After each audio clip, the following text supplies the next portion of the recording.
so much of the left-wing view on gun control is just completely dependent on lies. It really is. It's dependent on panicking people about stuff that they really ought not be panicked about, statistically speaking. So, just to take a quick example, Barack Obama is now pushing the notion that basically you have to walk around believing that your life is at risk from mass shootings.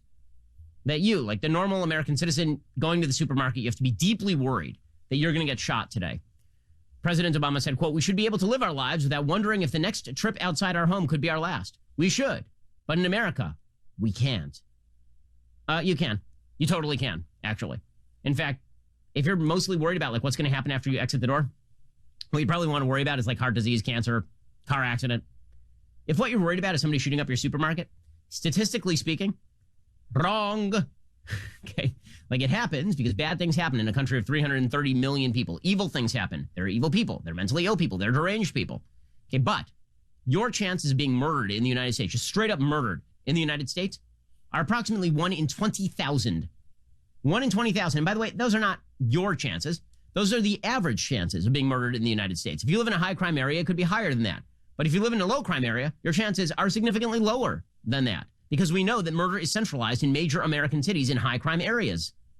Which means that if you live in a fairly safe suburb, your chances are not like 1 in 20,000. They're probably more like 1 in 100,000.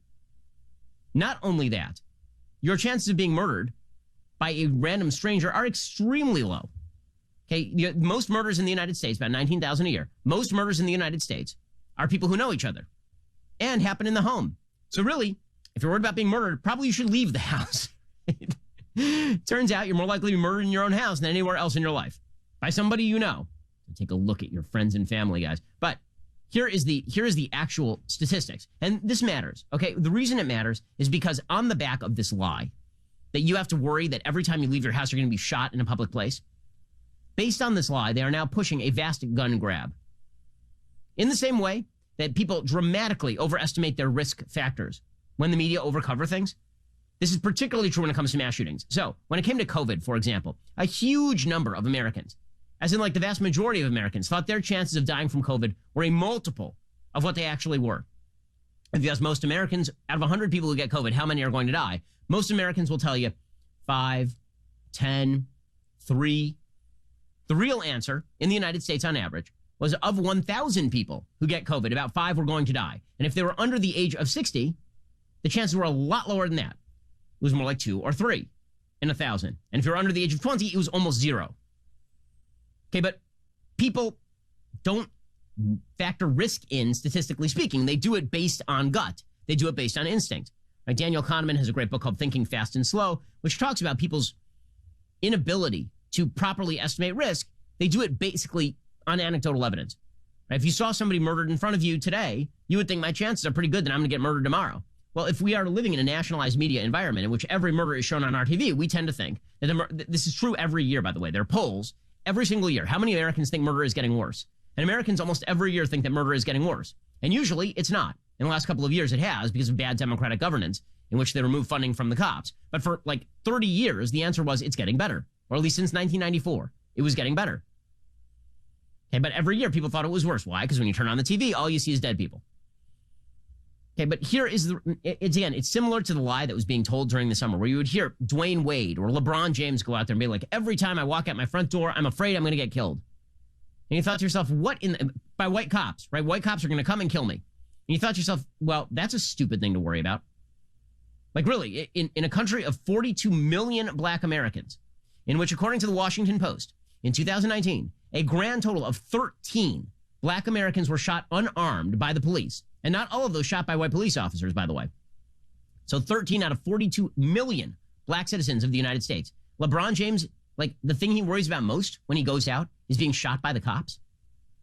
The man's worth like $1 billion. No, that is improper allocation of risk assessment.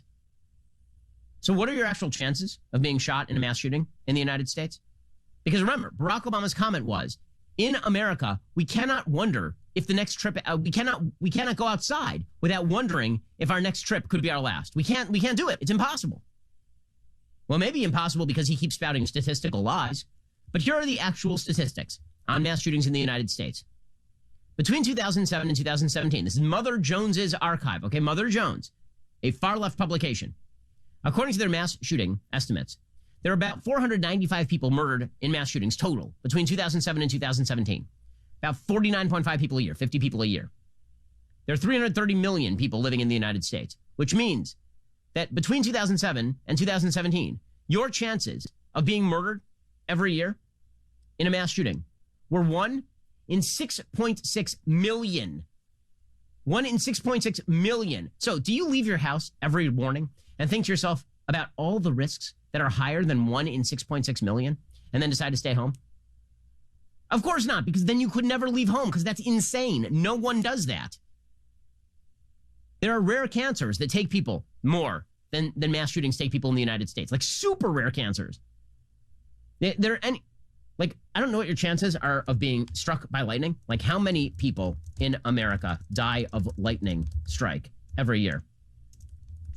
It can't be significantly higher than that. Apparently, in 2019, there are about 20 fatalities and 100 injuries. So your chances of being struck and injured by lightning in the United States are better than your chances of dying in a mass shooting in the United States. Every time you walk outdoors, you think to yourself, am I going to be struck by lightning today? What kind of legislation can we create to infringe on the rights of 330 million Americans so I'm not struck by lightning today? No one thinks like that. And again, this sort of stuff cuts both ways. If you ask people on the right, what are your chances of dying in a terrorist attack? Because right-wing media tends to cover, for example, Islamic terrorist attacks more than left-wing media. People probably have outsized worries about being killed in an Islamic terror attack. It's why if you're an American and you travel to Israel, you're thinking all the time about, like, am I going to get killed in a rocket attack? And the chances are no, you are really not going to get killed in a rocket attack. Okay, but again, the media are in the business of just lying to you with numbers. So they'll give you these numbers like, oh, well, look how many no other country suffers mass shootings the way we suffer mass shootings. This is why you get Philip Bump in the Washington Post being like, yeah, there are about 7 mass shootings a year of this type in the United States, in a country of 330 million people. Clearly, the only solution is to remove guns from hundreds of millions of Americans. Makes perfect sense. Or theoretically, if we are worried about, gun homicide, which is located predominantly in high crime urban areas, you know what stops that? Cops. You know what the left doesn't like? Cops. So notice, in order for the left to achieve its solutions, it has to deliberately mischaracterize and lie about the problem. That is what we are seeing right now. A deliberate mischaracterization, a deliberate lie, a deliberate exaggeration by people like Barack Obama who know better. Obama knows that your chances of being shot in a mass shooting are approaching nil in the United States, statistically speaking. But he has to make you feel like every time your kid goes to school, it might be the last time you kiss your kid goodbye. Okay, my kids go to a Jewish day school. Jewish day schools are more likely to be targeted by people who are, for example, white supremacist terrorists. Do I worry deeply that every time I send my kids to school, they are going to, God forbid, something's going to happen to them? No, because then I would never send my kids to school. Life is all about assessing realistic risk. The media are all about blowing risk out of proportion so they can cram down wide-scale government programs that violate your individual rights. I hope you enjoyed that clip from The Ben Shapiro Show. If you did, go ahead and hit the subscribe button so you stay up to date on all of our future content.